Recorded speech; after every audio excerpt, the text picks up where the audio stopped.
Gift అని చెప్పి నోటీసులు ఇచ్చి పోయారు. మా ఇల్లు కూలగొడితే మేము ఎటు పోవాలి? కేసీఆర్ మా బస్తీకి అన్ని వస్తువులు కల్పించాడు, కానీ ఎన్నడూ మా ఇంట్ల జోలికి మాత్రం రాలేదు. కాంగ్రెస్ రావాలని అనుకున్నాం, కానీ వీళ్ళు ఇలా చేస్తారని అనుకోలేదు. కాంగ్రెస్ పార్టీని గెలిపించినందుకు పశ్చాత్తాపం పడుతున్నాం. అందరం కలిసి మురిసినందుకు ఇంత పాటుకొచ్చింది. ఇప్పుడు కాంగ్రెస్ రావాలి. వెనకట్ల ఎప్పుడు వెనకట ఇందిరాగాంధీ ప్రభుత్వం అప్పుడు మంచిగా అయింది, ఇప్పుడు కూడా మంచిగానే అవుతుంది కదా. కాంగ్రెస్ రావాలి మాకు అనుకున్నాం, ఇట్లా చేస్తాడని మాకు ఎప్పుడు కలగలే సార్. కేసీఆర్ మమ్మల్ని ఏమనలే. కేసీఆర్ 10 సంవత్సరాలు ఉన్నాడు, మమ్మల్ని కదిలే కూడా కదిలే. ఇంకా ఏరే కట్ట పోసి కట్ట ఎక్కి చూడ్రు, ఇంకా బిల్డింగ్ ఎక్కితే మీకు కపడుతుంది. ఆ కట్ట పోసిండు, సీకులు వేసిండు, అన్ని వేసిండు, అన్ని చూసిండు, అన్ని చేసిండు, మాకు అంత సౌలభ్యం చేసిండు. కానీ ఈ ఇళ్ళ జోలికైతే ఆయన రాలే. ఇది ఆస్మాన్ పేట నాన్న, ఆస్మాన్ పేట అర్జన బస్తీ, లేబర్ బస్తీ. ఇది అర్జన బస్తీ అనుకొని, అర్జన బస్తీ ఇది SC ST కాలనీ.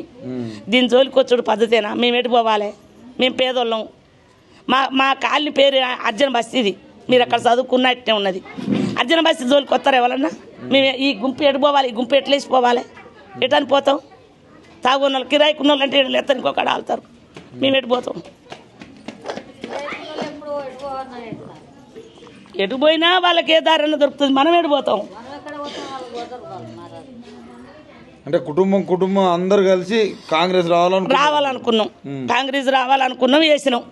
వేసినందుకు ఇది మాకు పాశితం. ఇది కాంగ్రెస్ రావాలనుకొని కోరుకున్నాము, ఇది మాకు పాశితం జరిగింది. అయింది, పాశితం జరిగింది. నిద్ర లేదు నాన్న, మాకు నిద్ర ఆగారం లేదు. ఏ నైట్ వస్తారో, ఏ పగులు వస్తారో, ఎందుకు నోటీసులు ఎందుకు ఇచ్చారు?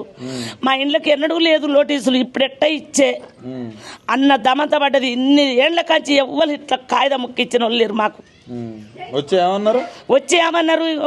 మీకు గిఫ్ట్ ఇస్తాను అమ్మా, మీకు గిఫ్ట్ ఇస్తాను అన్నారు. నోటీసులు కావు, నోటీసు అంటలేడు.